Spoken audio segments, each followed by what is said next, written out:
يا ربنا اعترفنا بأننا اقترفنا وآننا أسرفنا على لظى أسرفنا. يا ربنا اعترفنا بأننا اقترفنا وآننا أسرفنا على لظى أسرفنا. فتب علينا توبة تغسل لكل حوبة واستر لنا العورات وآمن الروعات. فتب علينا توبة تغسل لكل حوبة واستر لنا العورات وآمن الروعات. يا ربنا اعترفنا بأننا اقترفنا وآننا أسرفنا على لظى أسرفنا. يا ربنا اعترفنا بأننا اقترفنا وآننا أسرفنا على لظى أسرفنا.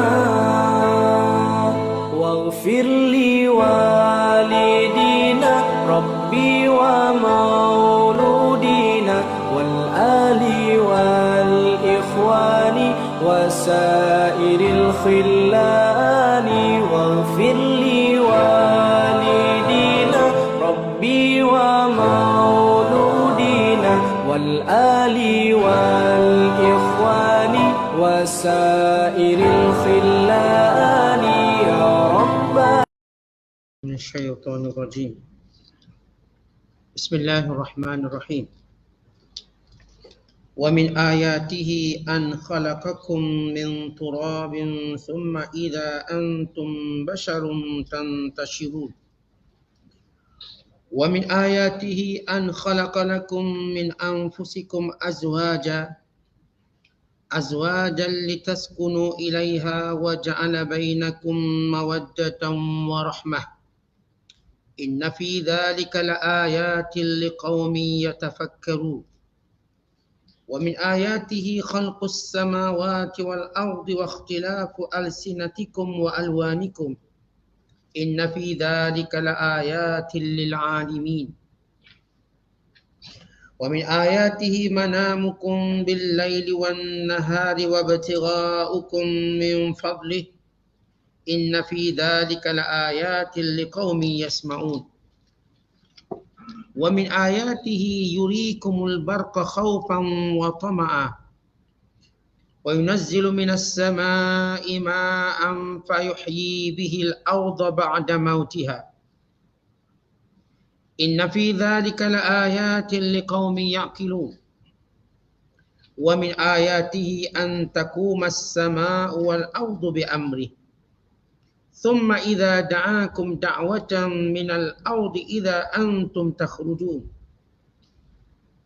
وله من في السماوات والأرض كل له قانتون وهو الذي يبدأ الخلق ثم يعيده وهو أهون عليه وله المثل الأعلى في السماوات والأرض وهو العزيز الحكيم. Sadaqallahul azim.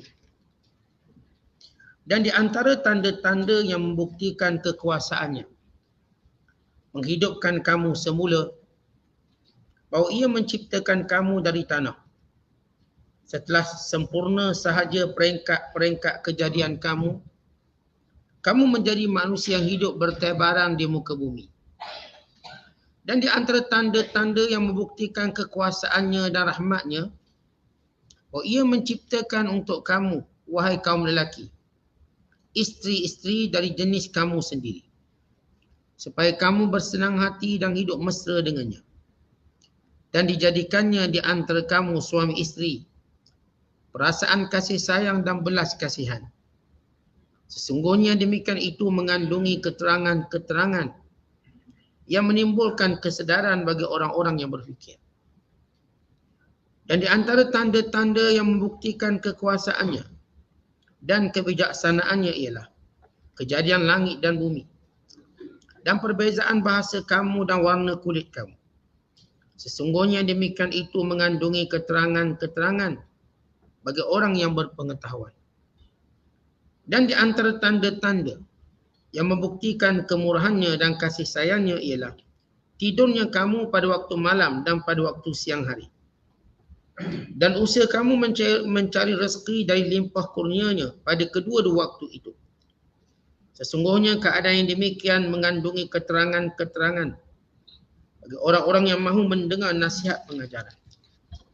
Dan di antara tanda-tanda yang membuktikan kebesarannya dan kekuasaannya, ia memperlihatkan kilat kepada kamu untuk menakutkan dari panahan petir dan beri harapan dengan turunnya hujan. Dan ia menurunkan hujan dari langit. Lalu ia hidupkan bumi sesudah matinya dengan hujan itu. Sesungguhnya demikian mengandungi keterangan-keterangan bagi orang-orang yang menggunakan akal untuk memahaminya. Dan di antara tanda-tanda yang membuktikan keluasan ilmunya dan kekuasaannya ialah terdirinya langit dan bumi dalam keadaan yang menakjubkan itu. Dengan perintah dan penentuan takdirnya, akhirnya bila ia menyeru kamu dengan satu seruan supaya kamu bangkit hidup semula dari bumi, kamu dengan serta-merta keluar dari kubur masing-masing. Dan sekalian makhluk yang ada di langit dan di bumi adalah hak kepunyaannya. Masing-masing tetap tunduk kepada hukum peraturannya. Dan dialah yang memulakan kejadian sekalian makhluk. Kemudian ia mengembalikan hidup semula sesudah mereka mati. Sedang pelaksanaan yang demikian amatlah mudah baginya.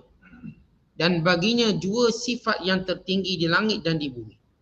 Dan dialah jua yang maha kuasa lagi maha bijaksana. Masih lagi kita berada dalam penafsiran surah Ar-Rum. Surah yang ke-30.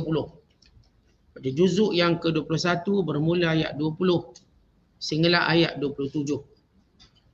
Ayat-ayat yang kita bacakan ini ialah penjelasan Allah, penerangan Allah tentang dalil-dalil keesaan Allah, kekuasaan Allah dan juga dalil-dalil yang berkait dengan kebangkitan semula manusia dan dihimpunkan di suatu padang yang bernama mahsyar.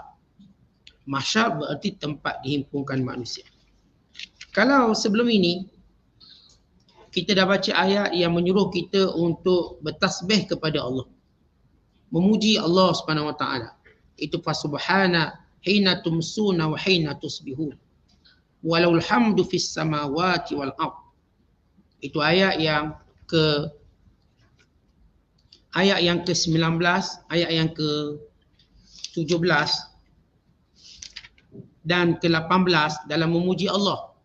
Bila Allah menyebut tentang fasubhanallah hina tumsuna wa hina tusbihun walahul hamdu fis samawati wal ard ashiyan wa hina tuzhirun. Maka Allah Subhanahu wa taala menjelaskan dalam ayat-ayat yang kita bacakan kali ini tentang dalil-dalil keesaan Allah, kewujudan Allah, kekuasaan Allah dan kesempurnaan kuasa Allah. Dan ayat yang kita bacakan ini juga menjelaskan hujah-hujah yang tegas, yang tuntas tentang kebangkitan semula dan pengulangan kejadian manusia. Dengan dimulakan dengan pemberitahuan antara tanda-tanda kebesaran Allah Ta'ala ialah menjadikan manusia daripada tanah dan membiak manusia. Kemudian kejadian langit dan bumi serta segala pemandangan alam. Dan demikian juga kejadian kepelbagaian bahasa-bahasa yang ditutur oleh manusia dan warna kulit yang dimiliki oleh manusia. Demikian Allah menjelaskan tentang nikmat tidur di waktu malam dan demikian juga di waktu siang. Dan juga pekerjaan yang boleh dilakukan pada waktu malam dan pekerjaan yang dilakukan pada waktu siang. Di samping Allah Ta'ala menyebut tentang sifat-sifat yang ada pada manusia dan menyebut tentang perubahan alam yang berlaku seperti ribut petir, hujan yang turun yang menumbuhkan tumbuh-tumbuhan Kemudian Allah menjelaskan bagaimana langit dan bumi tunduk patuh kepada peraturan Allah Subhanahu Wa Taala. Sebagaimana nanti tunduk patuhnya segala mayat waktu diseru untuk dibangkitkan keluar beramai-ramai dalam keadaan hidup menuju kepada mahsyar. Dan demikian juga Allah Subhanahu Wa Taala menjadikan semua dalil-dalil yang tersebut, iaitu 6 dalil tentang kekuasaan Allah dalam menghidupkan semula manusia. Ini kita akan baca dalil-dalil yang Allah beri secara panjang lebar, yang kesemua dalil-dalil ini untuk menunjukkan Allah berkuasa menghidupkan semula manusia. Allah berkuasa menghimpunkan semula manusia. Allah berkuasa menjadikan manusia ini berada di satu tempat dan mengadilinya dan menghukuminya. Maka Allah menyebut di antara kuasa Allah yang kita tengok setiap hari, yang kalau kita fikir maka tercetuslah rasa kesempurnaan Allah Ta'ala. Kata Allah, wa min ayatihi, di antara tanda-tanda kebesaran Allah, tanda-tanda kekuasaan Allah dan kesempurnaannya, an khalaqakum min turab, Allah menjadikan kamu daripada tanah. Thumma idza antum basyarun tantashirun, kemudian daripada tanah tadi maka membiaklah keturunan manusia yang bertebaran di seluruh kawasan dan dunia. Kalau kita lihat bila Allah Ta'ala menjelaskan asas atau asal kejadian manusia ini ialah daripada tanah, turab. Bukan kehidupan manusia dengan tanah bergantung rapat. Kalau kita tengok daripada mula penciptaan manusia bernama Adam AS daripada tanah. Kemudian Allah menjadikan sumber makanan Adam dan anak-anaknya daripada tanah juga. Bagaimana kaitannya dengan tanah? Baik, kita lihat binatang-binatang ternakan. Apa yang dimakan? Yang dimakannya ialah tumbuh-tumbuhan, rumput-rumputnya dan segalanya. Yang tumbuh kat mana? Yang tumbuh kat tanah. Yang keluar dari mana? Keluar daripada tanah. Artinya kalau kita lihat rantaian manusia ini memang berkait rapat dengan tanah. Semua sumber makanan manusia dari tanah. Hatta ikan. Ikan dia makan apa? Plankton. Yang merupakan rumput-rumput ataupun tumbuhan dalam laut yang berada atas tanah. Itu tanah laut. Lembu pula dia makan apa? Rumput yang berada atas tanah. Artinya rantaian pergantungan manusia itu semua daripada tanah. Kemudian manusia makmurkan tanah. Buat rumah, buat bangunan. Dan manusia kejar tanah. Kejar kawasan. Kejar kekuasaan. Semua mereka nak kuasa apa? Kuasa tanah. Beli tanah. Jajah tanah. Buka tanah. Semua manusia ini tertumpu pada tanah. Yang akhirnya kembali dalam tanah. Semua orang kita tanah.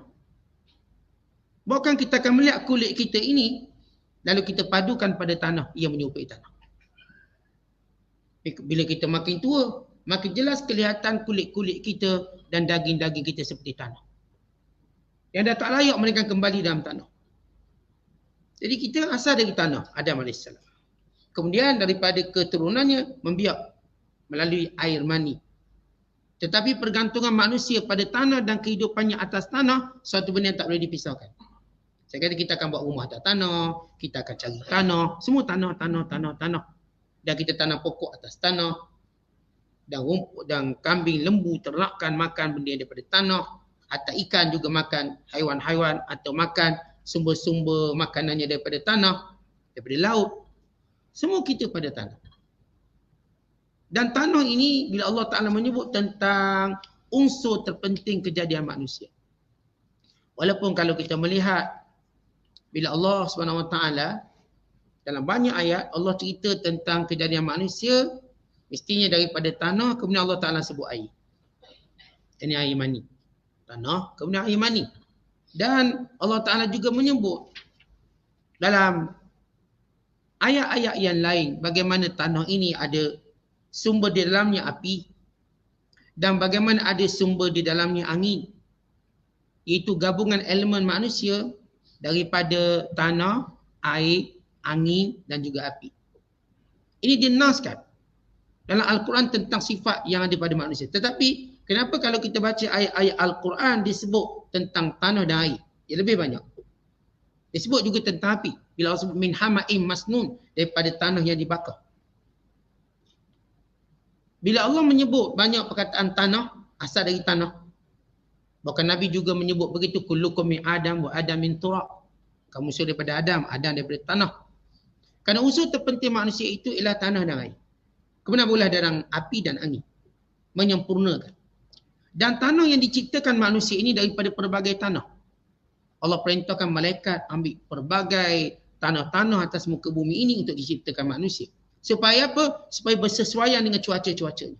Dalam hadis, diriwayatkan oleh Imam Ahmad, Tirmizi, Abu Daud, daripada Abu Musa al-Asy'ari, Nabi SAW bersabda, Inna Allaha khalaqa Adama min qabdatin qabadaha min jami'il ard.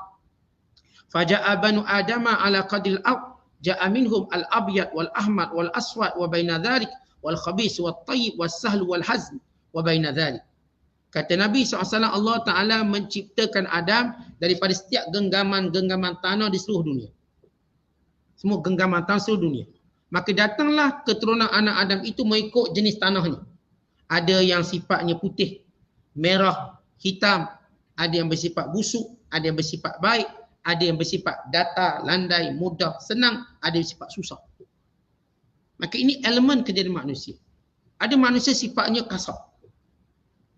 Ada manusia sifatnya lembut, sahal. Mudah, urusan dengan dia semua mudah. Ada manusia yang urusan dengan dia semua susah. Ada manusia yang dia putih. Ada yang merah, ada yang hitam. Kenapa kepelbagaian tanah yang ada dalam unsur kejadian Adam dalam membentuk keturunan-keturunan dia? Dia semua kita dari Adam. Maka Adam yang melahirkan anak yang warna putihnya, warna hitamnya, yang negro ke apa, itu daripada Adam juga. Allah jadikannya. Daripada kepelbagaian tanah tadi, maka keluarlah zuriat Adam itu pelbagai. Yang saya kata yang kulit hitam, kulit putih, kulit merah. Yang kita nampak setengahnya berperangai kasar, keras, mudah. Setengahnya banyak lebih perangai buruk lebih menang berbanding perangai baik. Setengahnya perangai baik lebih menang berbanding perangai tidak baik. Kerana asasnya pada unsur tanah. Namun sifat Allah yang pemurah, Allah Ta'ala membentuknya. Membentuknya dengan turunnya Rasul-Rasul. Membentuknya dengan akhlak. Ya, asasnya begitu, tapi kemudian dibentuk. Seumpama tanah dibentuk menjadi sayung. Lalu dia pun buatlah bentuk macam mana pun. Sebagian dijadikan tembikar. Dia bentuklah macam mana pun. Walaupun kita katakan manusia daripada pelbagai unsur tanah yang menjadikan kecenderungan itu berlaku. Namun datang Rasul membawa wahyu lalu membentuk sifat manusia. Akhir yang keras, kerasnya mengikut syariat. Yang lembut, lembutnya ikut syariat. Yang tegar, tegarnya syariat. Semuanya mengikut peraturan atau manhaj yang dibawa oleh Nabi-Nabi alaihissalatu wassalam. Selepas Allah Ta'ala menyebut tentang asal kejadian manusia, maka Allah sebut bagaimana ia membiak. Sebab bila Allah menyebut, "Tsumma idza antum basyarun tantashirun", kemudian kamu jadi manusia yang bertebaran di muka bumi. Macam mana manusia ini membiak? Kerana Allah Ta'ala sebut pertama, Allah jadikan kamu daripada tanah. Kemudian kamu pun membiak menjadi manusia. Habis biaknya macam mana? Allah sebut pada ayat berikutnya, "Wa min ayatihi", di antara tanda kebesaran Allah, kekuasaan Allah, kesempurnaannya, keesaannya, "an khalaqalakum", menjadikan bagi kamu, "min anfusikum", daripada diri kamu sendiri, "azwaja", isteri-isteri kamu. Maknanya Allah Ta'ala menjelaskan dengan jelas bahawa manusia ini pasangannya ialah manusia sepertinya. Bukan pasangan kita jin. Bukan pasangan kita haiwan. Pasangan kita daripada jenis macam kita. Yang ini manusia juga. Yang Allah jadikan. Sebab itu bila mendakwa kahwin dengan jin, kemudian ada yang cuba menyalahi fitrah kahwin dengan binatang. Dan menyalahi fitrah pula berkahwinlah dengan anak patung. Ada yang kahwin anak patung. Bila ni di akhir zaman ni, mereka buat satu patung macam manusia. Dan mereka jual. Diorang beli patung-patung ni dan berkahwin ke patung ni. Kenapa? Sebahagian mereka kerana tak punya kepercayaan ataupun tak percaya diri sendiri untuk mengorak wanita. Mereka malu. Sebahagian mereka pula kecewa dengan sikap perempuan. Maka akhirnya Beberapa buah negara buat satu patung. Patung yang bunyi suara manusia. Patung yang persis seperti manusia. Cuma dia tak cakap macam manusia lah. Dia beli. Untuk mereka ini bertemankan patung ni. Lalu mereka pun kahwin dengan patung. Kahwin patung. Jadi mereka dah terpaksa salin pakaian. Mereka dah terpaksa buat tu sekian-sekian. Maka ini semua menyalahi fitrah. Kerana Allah Ta'ala kata bahawa pasangan kamu memang daripada kamu. Manusia juga. Manusia dengan manusia. Cuma lain jantinanya. Manusia dengan manusia. Dan ini menolak dakwah yang berkata kahwin dengan jin, kahwin dengan binatang, menyalahi fitrah. Atau macam saya katakan orang hari ni kahwin dengan patung pun tak boleh. Tidak dibenarkan, dilarang. Kemudian Allah Ta'ala kata, litaskunu ilaiha. Perkataan litaskunu ilaiha, iaitu untuk kamu tenang duduk dengannya. Sakan, kita sebut sakanun, makna tenang. Maskan, maksudnya dalam bahasa Melayu rumah. Tapi dia sebut makna maskan, tempat untuk kita tenang. Maka Allah jadikan isteri ini tenang. Sebab itu bila orang dijatuh cinta, dia tengok wanita itu, dia tenang. Dia tengok lelaki itu bagi perempuan pula, dia rasa tenang. Kenapa? Itu memang ketenangan dia. Dia rasa dengan ada wanita ini, dengan ada lelaki ini, hidupnya akan lengkap. Maka Allah sebut, ada tanda-tanda kebesaran Allah. Allah jadikan hidup kamu berpasangan dan tenang kamu melihatnya. Dan Allah jadikan, وَجَعَلَ بَيْنَكُمْ مَوَدَّةً وَرَحْمَةً. Allah jadikan antara kamu kasih sayang dan rahmat. Baik, Allah mulakan dengan perkataan mawaddah.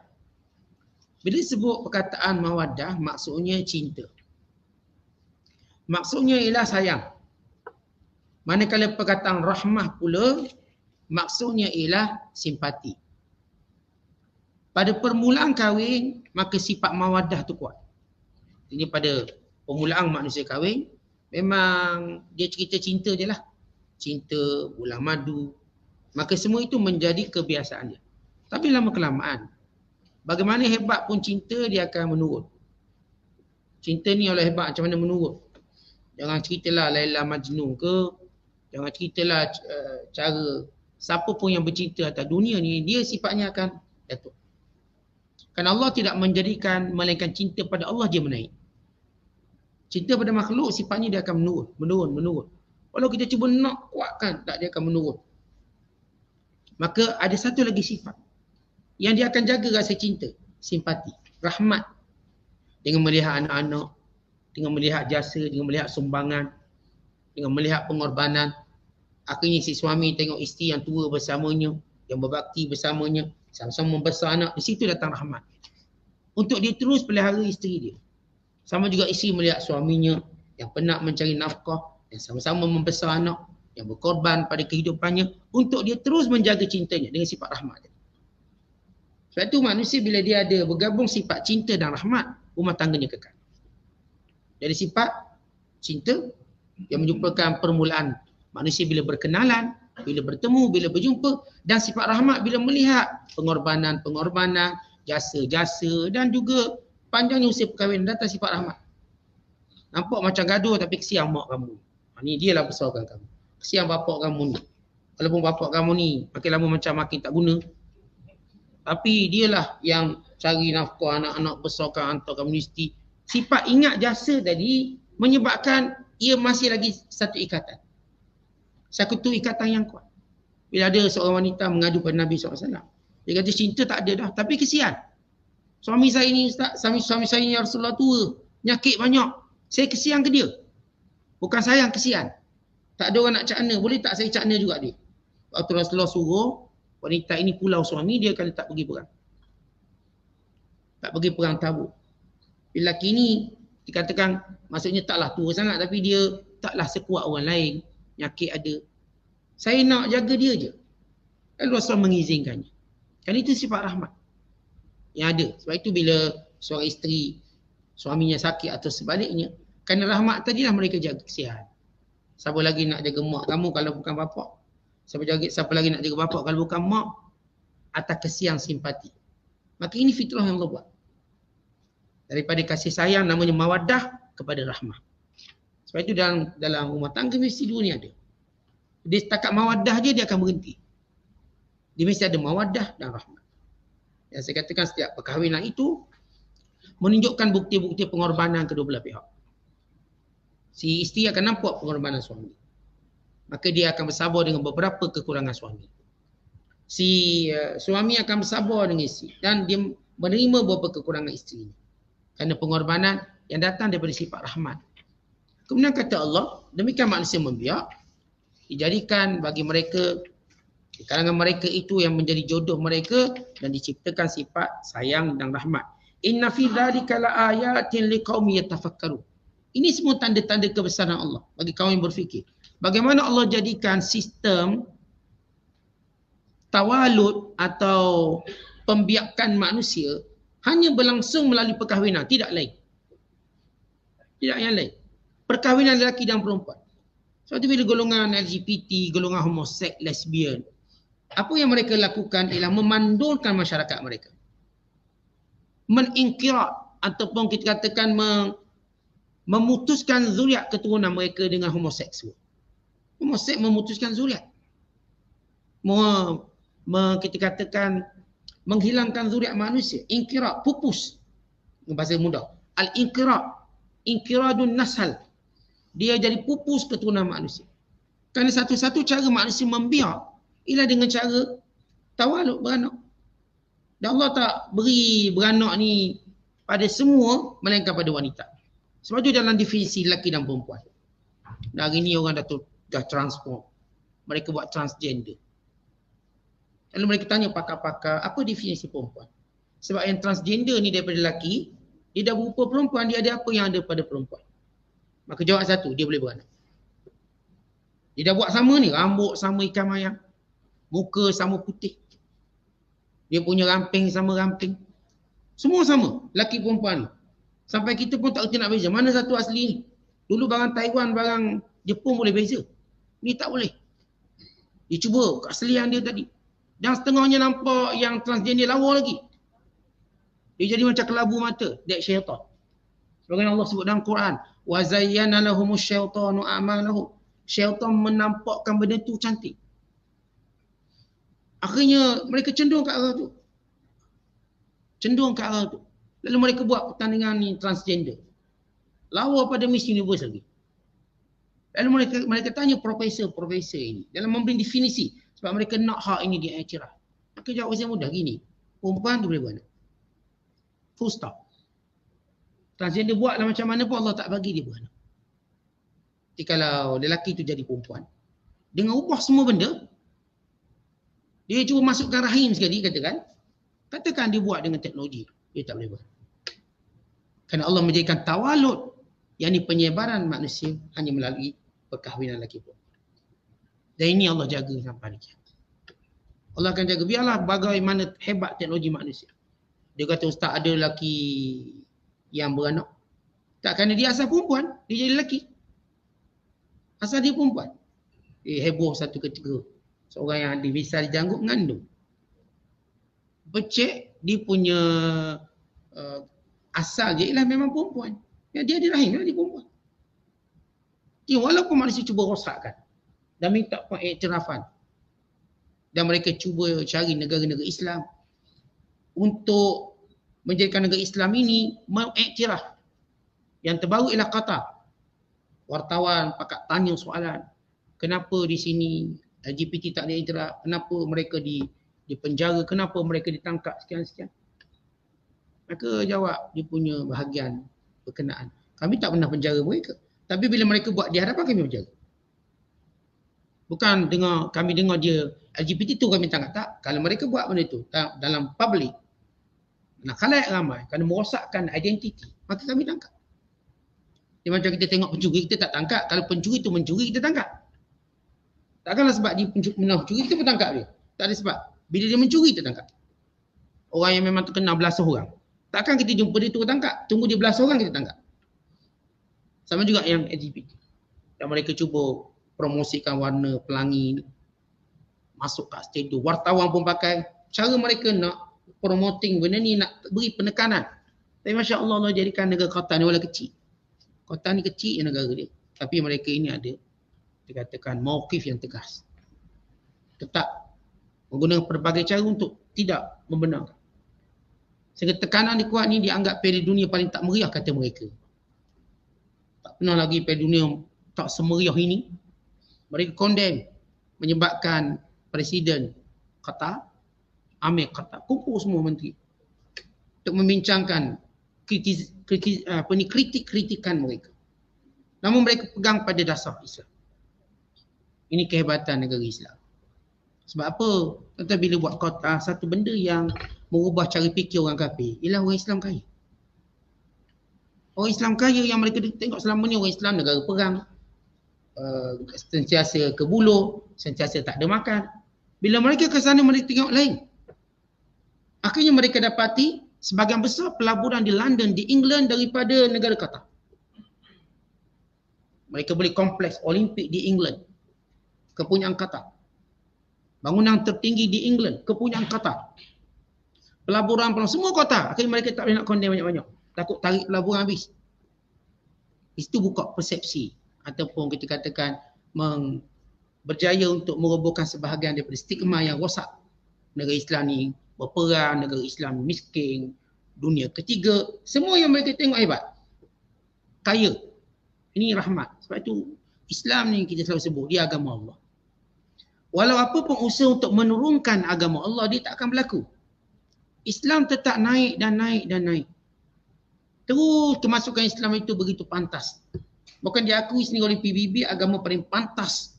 Bergerak ialah agama Islam, paling pantas. Masuk dan masuk dan masuk dan masuk. Maka ini supaya kita sedar bagaimana penjagaan Allah terhadap agama Islam. Allah jaga agama Allah ini.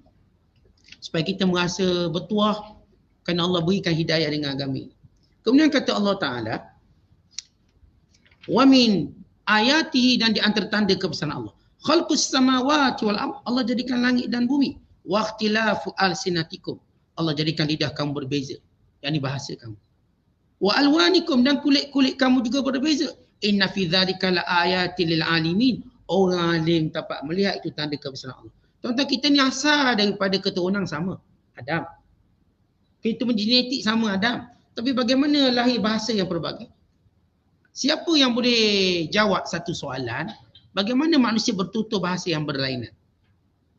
Mata kita orang Melayu, kita punya lahjah atau kita punya dialek banyak. Lantang lain, Terengganu lain, Kuala Berang lain, Jawa lain, Bugis lain, Lanau lain. Ini geng-geng Melayu. Apa lagi bahasa? Patani lain, dia punya slang. Allah jadikan ke pelbagai warna, kadang-kadang sama-sama tapi lain. Ni bahasa Inggeris lain, bahasa Arab lain, bahasa Rusia lain. Walau kita asal sama, bagaimana Allah buat? Maka Allah jelaskan, Allah lah yang menjadikan lidah kamu itu berbeza di bahasa. Sebagaimana warna kulit. Kita sebut tentang hikmah warna kulit yang berbeza-beza. Ada yang kita nampak cerah putih. Kadang-kadang tak payah tengok Mak Saleh ke orang India ke orang Cina, adik-beradik kita je. Ni start hitam ni belah ayah sat, ni putih belah mak. Ni agak-agak merah ni belah pak saudara. Daripada satu keluarga tu, dah warna macam-macam lah. Kakak putih. Abang tinted sikit. Gelap sikit. Adik nampak brown sikit. Nampak sawo matang sikit. Nampak sekian sikit. Sikit-sikit. Yang ni muka macam nampak Arab sikit. Ni nampak Hindustan sikit. Yang ni nampak betul-betul sat, Melayu asli sat ni. Ini nampak Jawa sikit. Tetapi ini semua Allah sebut, Allah ciptakan. Sebab siapa boleh ubah ni? Siapa boleh ubah? Siapa boleh bentuk? Siapa yang dalam perut dia boleh bentuk warna kulit anak-anaknya? Dan juga fizikal anaknya. Tinggi rendah tak? Dia cuma kata keturunan. Dia keturunan tu siapa buat? Kadang-kadang ada keturunan tinggi, anak dia tak tinggi. Ada keturunan rendah, anaknya tinggi. Kerana mungkin dia akan ambil kira atuk dia. Genetik atuk moyang dia. Mesti ada. Bahkan kalau kita lihat, bila Allah Ta'ala menyebut tentang manusia daripada asas yang sama. Maka Allah jawab, kerana orang katanya, kalau manusia ni asas sama, kenapa bahasa tak sama? Kenapa warna kulit tak sama? Kerana itu tanda-tanda kebesaran Allah. Allah jadikan dalam satu sumber sama tapi berlainan. Sama seperti pokok. Buah dia disiram dengan air yang sama, rasa lain. Disiram dengan air yang sama. Ini manis sikit, ini masam. Allah jadikan proses. Ini putih, rasa macam mana putih, rasa lain. Bila dia masak sikit, rasa lain. Bila dia lemau sikit, rasa lain. Dia dah masak betul, rasa lain. Yang sama-sama masak pun rasa lain. Yang ni manis betul, ni manis Ni buah, ini sekian-sekian. Tanah yang sama mengeluarkan pokok yang berbeza. Tanah sama. Air hujan sama. Tapi keluar pokok yang berbeza. Kerana Allah yang menjadikan kelainan-kelainan tersebut. Sebab manusia tak boleh masuk campur pun. Tuan-tuan, kita kalau tanam pokok boleh masuk campur tak? Tuan-tuan just campak, tunggulah. Tunggu. Nampak dia naik, kita mesti siram. Tak baju. Tu je boleh buat. Siapa yang bangunkan dia, hidupkan dia. Sehingga dia membesar dan berbuah. Dan taing dia besar, kita pun tunggu macam mana nak buah ni. Cari baja buah. Letak baja buah, tak buah juga. Kan ini urusan Allah. Yang ni tak letak baja buah, dia berbuah. Yang ni pula berbuah, kemudian 4 tahun tak berbuah. Lama berbuah balik. Demikian itu menunjukkan manusia tak boleh campur benda itu. Inilah kekuasaan Allah. Maka Allah kata ini warna kulit kamu, bahasa yang pelbagai Allah ciptakan. Inna fi dzalika laayatil lil alimin. Orang alim, orang yang berilmu, orang yang mengkaji dia tahu ini. Atau walaupun kita katakan benda itu berbeza, dia tahu kalau dikaji ia sumber yang satu. Bahkan saya sebut tadi, mak yang sama, lain anak yang berlainan. Ada anak ni besar sikit, ni tinggi sikit, ni rendah sikit. Padahal mak sama. Kenapa anak dia tak sama tinggi belaka 5 kaki, 4 inci, 5 kaki, 7 inci. Yang ni 5 kaki, ni 4 kaki setengah. Yang ni pula kena potong kaki. Yang ni pula sekian. Yang ni pula sekian. Mak sama, bapak sama, anak lain-lain. Ada anak tak serupa muka mak, tak serupa muka ayah. Ni muka siapa ni? Tak muka mak. Tak, ayah tak. Rupanya muka pak saudara dia. Pak saudara dia berkait dengan mak dia juga lah. Rupanya berkait dengan sekian. Tuan-tuan tengok sini. Itu tandanya apa? Kebesaran Allah. Apakah manusia boleh campur? Manusia boleh buat sesuatu? Tak boleh. Kita tak mampu buat. Kerana itu tanda-tanda kebesaran Allah. Wa min ayati, dan di antara tanda kebesaran Allah. Manamukum bil laili wan nahar. Allah jadikan nikmat malam dan siang. Kedua-dua malam dan siang ini kita boleh tidur. Kedua-duanya kita boleh mencari rezeki. Boleh kita rehatkan jasad kita, merehatkan roh kita, merehatkan fikiran kita. Kadang-kadang bila kita nak rehatkan diri kita, kita pun tidur. Cara kita rehat. Kita nak amankan, nak hilangkan kebimbangan, maka kita tidur. Nak hilangkan kesakitan, lalu kita tidur malam hari atau siang hari. Betapa besarnya nikmat tidur. Kerana dia membetulkan kembali segala orak saraf kita. Bukan mengembalikan kepada kesihatan kita. Orang sakit maka dia cenderung untuk tidur. Bahkan Nabi SAW mengajar kepada kita doa kalau tak boleh tidur. Ini disebut penyakit arak. Penyakit arak ni penyakit payah tidur. Saat saya orang kata awak ni payah tidur minum kopi kot. Biasa Ustaz, bukan minum kopi, makan kopi pun ngantuk tidur juga. Biasa saya gini-gini, tapi ada hari kita tak boleh tidur. Maka Rasulullah SAW ajar kita doa biar boleh tidur. Tapi sini tak payah baca doa, tidur terus. Ni cerita orang tak boleh tidur lah. Orang-orang yang payah tidur, Rasulullah ajar satu doa. Kata Rasulullah baca doa macam ni. Kul, kalau kamu payah tidur, terkejut tengah malam dah tak boleh tidur balik, kamu nak tidur.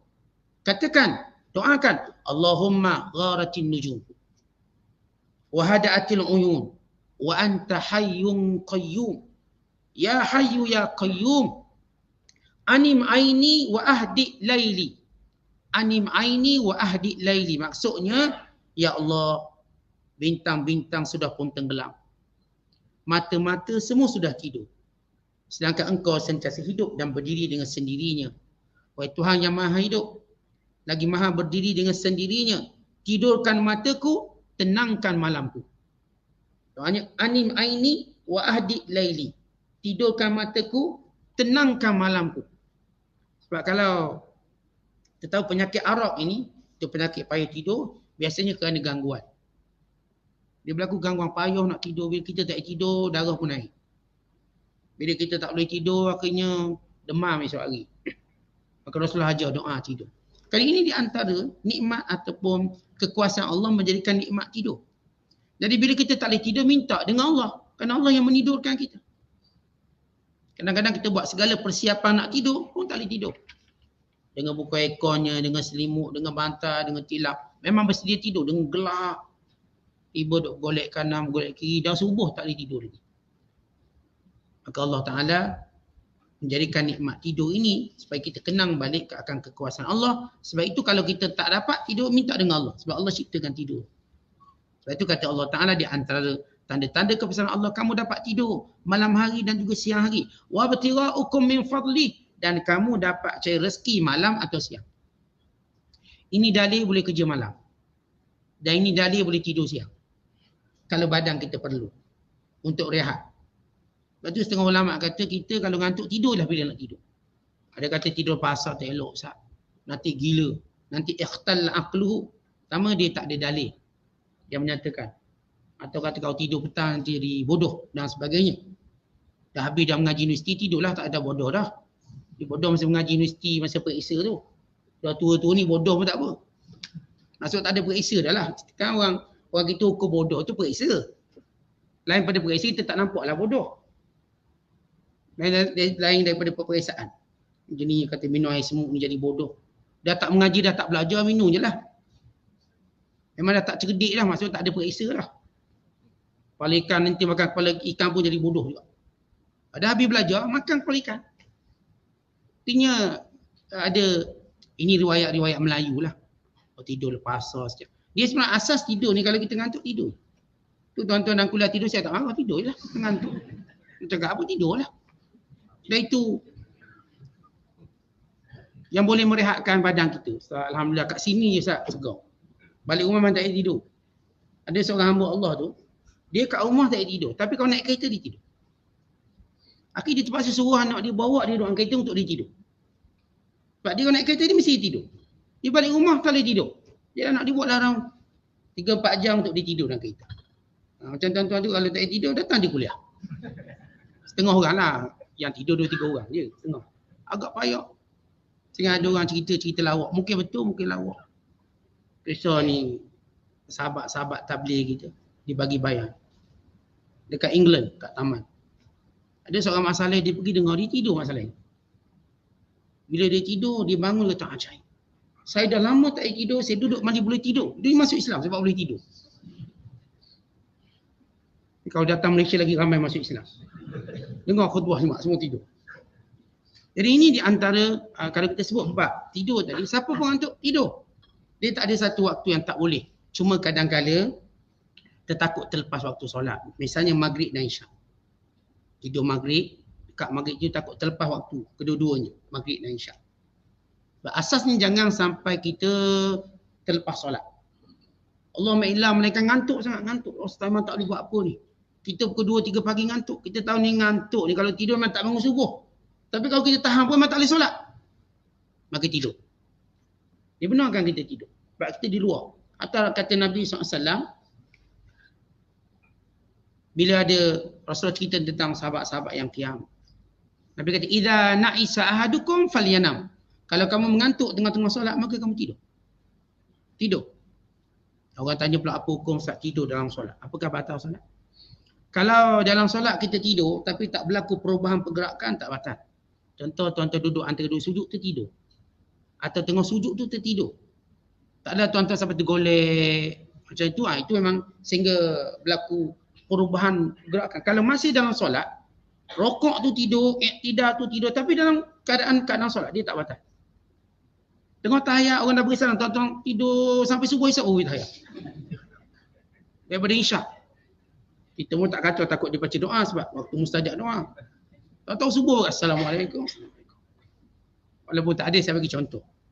Maksudnya tidur dalam solat tidak melibatkan pergerakan dia tak batal. Duduk antara dua sujud tertidur, terlelap.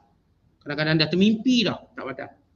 Syarat dalam keadaan solat. Maksud saya ialah dalam keadaan kita tak berubah hai'ah kita. Kalau dah berubah kita dah baring, itu tak boleh. Duduk dalam situasi solat, okey. Inna fi dzalika laayatin liqaumin yasma'un. Itulah tanda-tanda kebesaran Allah bagi kaum yang ingin mendengar.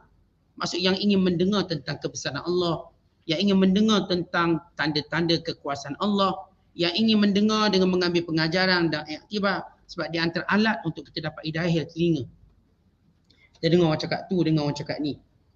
Maka dengan kita mendengar benda-benda baik, ia merupakan tingkat kepada keimanan kita pada Allah. Sebab tu Allah suruh kita gunakan pendengaran dengan baik. Kemudian kata Allah, wa min ayatihi, antara tanda kebesaran Allah juga, yurikumul bar. Allah tunjukkan berlakunya kilat, berlakunya guruk. Al-barq ni kilat. Kilat ni dia ada dua fungsi. Pertama takut, yang kedua harap. Oh, datang kilat takut kita. Dalam masa yang sama juga kita harap turun hujan. Artinya dia mempunyai dua fungsi. Sama juga macam hujan. Ada yang seronok hujan. Tapi dalam masa sama ada juga yang takut hujan. Orang yang rumah rendah-rendah, dah biasa banjir, dia hujan dia pun dah takut. Kenapa? Akan naik air. Orang yang tertentu pula, dia suka hujan. Dah lama tak hujan, sejuk sikit. Dia bila hujan pun dia pun jadi seronok. Jadi gembira. Suasana pun nyaman. Ada setengah orang pelancong datang ke Malaysia. Orang tanya, kenapa awak suka datang ke Malaysia? Sebab Malaysia ada hujan. Dia. Saya suka hujan. Yang tak banyak negara lain ada. Hujan. Orang lain kan kadang dia musim dia. Malaysia ni kadang hujan. Kadang dia macam tak ada musim dia. Dia nak banjir bulan berapa dia boleh banjir. Maka mereka suka. Ada orang suka hujan. Ada orang takut hujan. Trauma. Maka Allah kata di antara tanda kebesaran Allah, datang kilat. Kilat tadi ada yang menakutkan orang, ada yang menjadikan orang berharap. Maka itu tanda kebesaran Allah. Wa yunazzilu minas sama'i ma'a. Dan Allah turunkan daripada langit itu air. Fayuhyi bihil ard ba'da mautiha. Lalu bumi yang kering kontang pun hidup dengan tumbuh-tumbuhannya. Inna fi dzalika laayat. Lihatlah tanda-tanda kebesaran Allah. Liqaumi yaqilun, bagi kaum yang punya akal. Bahawa ini bukan perbuatan manusia, melainkan perbuatan pencipta yang agung. Kata Allah Ta'ala lagi, wa min ayatihi, dan di antara tanda-tanda kebesaran Allah, antakumas sama' wal ard. Lihatlah bagaimana kukuhnya langit itu tertegak tanpa tiang. Dan bagaimana kukuhnya bumi dan hamparannya. Allah jadikan berjuta-juta tahun lamanya langit dan bumi ini dengan sifat yang kukuhnya. Sehingga manusia boleh mendiaminya. Walau berlaku banjir, gempa bumi, bumi tetap kukuh. Langit tetap utuh walau tanpa tiang. Langit ni dia ada tiang tapi kita tak nampak. Yang Allah sebut bighairi amadin tarawunaha. Tanpa tiang yang kamu tengok. Makna dia ada tiang, kamu tak boleh tengok tiang. Allah jadikan tiang antara kita kan kalau buat rumah antara bumbung dengan lantai dia mesti ada tiang ni, tiang banyak ni. Kalau tak ada tiang ni bumbung jatuh atas kepala. Allah jadikan antara langit dan bumi ni dia pun ada tiang. Bukan tak ada tapi kita tak dapat tengok. Tiangnya jenis tiang yang luksina, tiang yang mana kita tak menghalang kita untuk bergerak. Ni kalau tiang masjid ni dia menghalang kita bergerak. Bukan mungkin menghalang sah solat kita. Tapi tiang yang ada yang Allah jadikan bumi ini dia ada tiang. Kukuh tiangnya. Tapi kita tak jadi kita langgar tiang. Tak ada kita naik kereta tiba langgar tiang. Tiang ni tiang langit bumi Ustaz saya langgar. Tak, itu tiang elektrik, tiang langit bumi. Yang aku melanggar tu. Langit bumi memang dia ada tiang tapi tak nampak. Kerana Allah sebut bighairi amadin tarawunaha, dengan tiang yang kamu tak lihat. Sebagaimana Allah sebut dalam surah Luqman. Kemudian kata Allah Taala, "Tsumma idza da'akum", kemudian bila berlakunya kiamat kata Allah, dan kamu berada dalam kubur, dan Allah memanggil segala mayat-mayat ini, si mati ini keluar dengan satu panggilan dakwatan, panggil sekali je, idza antum takhrujun, maka kamu akan berlomba-lomba keluar. Allah nak beritahu, lihat langit bumi ni utuh kan, tapi suatu hari nanti dia akan hancur dengan kiamat. Dan kamu berada di bawah bumi semua. Dan Allah akan panggil kamu dengan satu panggilan. Contoh macam kita sebut orang garang, kalau dia panggil anak dia sekali je, dia tak panggil dua kali. Kalau panggil dua kali tak datang, dekat tiang. Dia panggil, "Man!" Wah, kita dengar kecuk dah, lari lah ni. Tak tahu bengkeng. Apatah lagi Allah yang Maha Kuasa, yang tidak ada yang berani mengingkarinya. Ya, di dunia mereka berani ingkar, tidak di sana akhirat. Dia panggil saja mereka cepat bangun. Bangun, walaupun mereka berada dalam kubur, mereka bangun bersegera. Keluar. Bagaikan belalang yang melompat. Kalau tengok belalang, dia melompat cepat. Begitu keadaan manusia bangkit daripada kubur, kerana takut. Tak ada dengan lemah longlai macam kita bangun subuh, tak ada. Dia bangun macam berlari. Dia kerana takut dengan panggilan Allah Ta'ala. Kata Allah lagi, "Walau man fis samawati wal ard", semua di langit, semua di bumi milik Allah, ciptaan Allah. Kullun lahu qanitun, semuanya tunduk pada peraturan Allah. Ada orang, dia tak nak tunduk dengan Allah dalam ibadat, sembahyang, puasa, zakat. Tak nak tunduk. Tapi dia terpaksa juga ikut tunduk pada Allah, pada peraturan Allah. Apa peraturan Allah? Kalau Allah beri dia sakit, maka dia sakit. Dia tak mampu nak elak. Walaupun dia mungkin tak nak semayang. Yang peraturan Allah yang zahir. Semayang tak nak, tutup aurat tak nak. Dia tidak mahu melakukan yang disuruh, dia buat yang dilarang. Tapi manusia, dia sombong, dia tak nak ikut apa disebut sebagai perintah dan larangan. Maka dia tetap tunduk kepada sunnatullah. Apa dia sunnatullah? Yang mereka kena tunduk. Bila Allah jatuhkan sakit, semua sakit. Sekebal mana pun dia sakit. Ya, sunnatullah. Kalau Allah nak beri dia sembuh, sembuh. Tak sembuh, mati. Siapa boleh ngelak? Allah jadikan sunnatullah manusia tua. Walau bagaimana manusia makan macam-macam pil, macam-macam makanan awet muda, dia tetap tua. Orang tak akan kata dia muda, dia tua. Siapa boleh lawan sunnatullah yang bernama tua? Dan demikian juga sunnatullah terbesar, yang mati. Macam mana pun yang tu panjang umur, sampai beratus tahun, sunnatullah yang menjadikan semua makhluk Allah. Gajah yang besar pun jatuh mati. Gajah ni besar, jatuh mati. Singa yang garang, lihat ketika malaikat maut cabut nyawa dia. Mana garang dia? Menggelupur jatuh mati. Ni ikan paus yang besar sebesar kapal. Waktu Allah mengambil nyawanya, lihat. Apakah ada yang boleh melawan peraturan Allah ini? Peraturan mati. Mereka boleh buat cerita. Cerita ada makanan abadi. Makan tak mati-mati. Itu cerita kartun boleh buat. Mereka buatlah kononnya itu dan ini. Kata ini sunnatullah. Sehebat mana pun manusia. Seberkuasa mana pun manusia.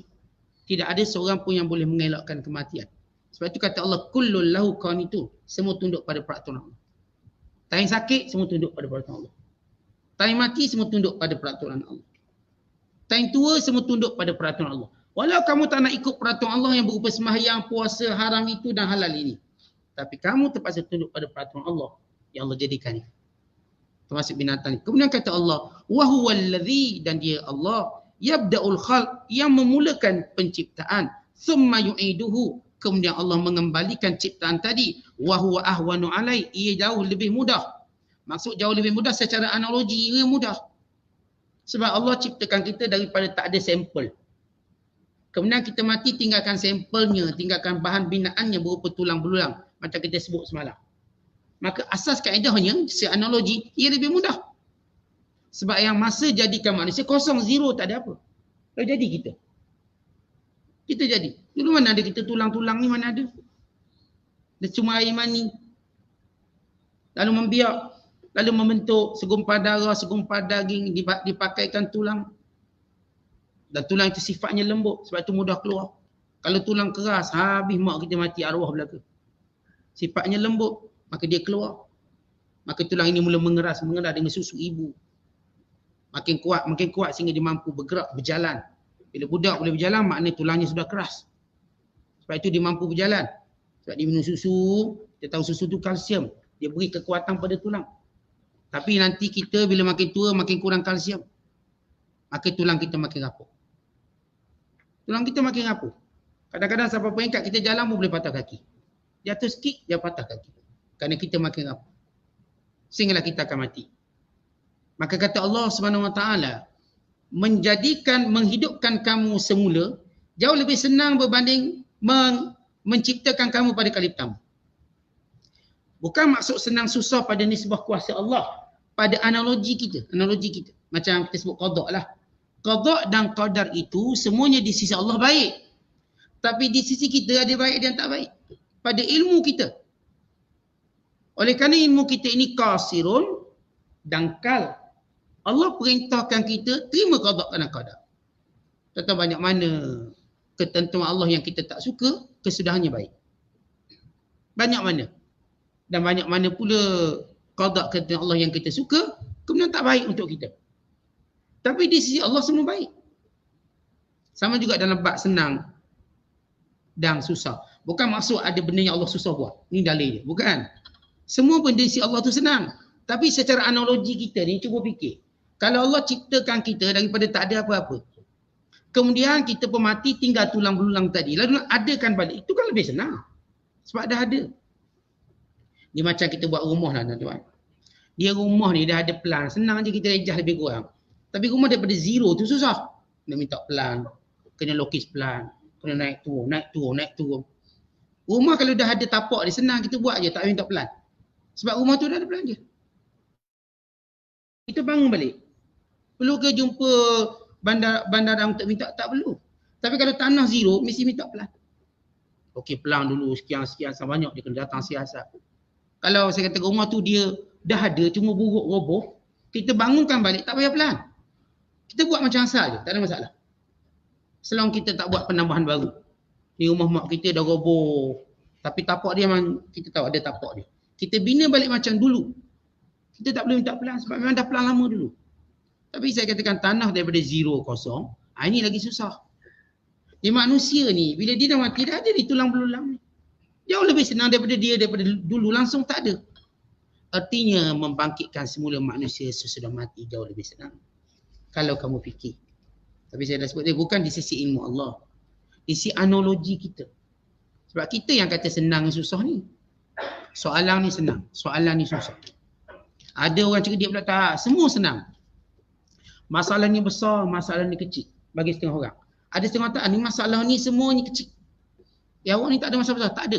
Semua masalah kecil. Ada orang semua masalah besar. Dia kena apa pun jadi besar masalah tu. Ada orang dia tak mampu. Ada orang dia dapat beza, ini kecil, ini besar. Kalau anak orang lain mati, besar kecil. Kalau anak saya mati, besar. Padahal sama je mati, cuma bukan anak dia. Kalau orang lain sakit, kecil masalah tu. Kalau saya sakit, besar. Ada orang saya katakan, dia kena, sama bagi dia, kecil. Dia tak ambil indah sangat. Kemudian kata Allah, walahul mathalul a'la. Allah dah tunjuk pelbagai contoh-contoh untuk kita faham. Tentang kejadian semula dan kebangkitan semula manusia.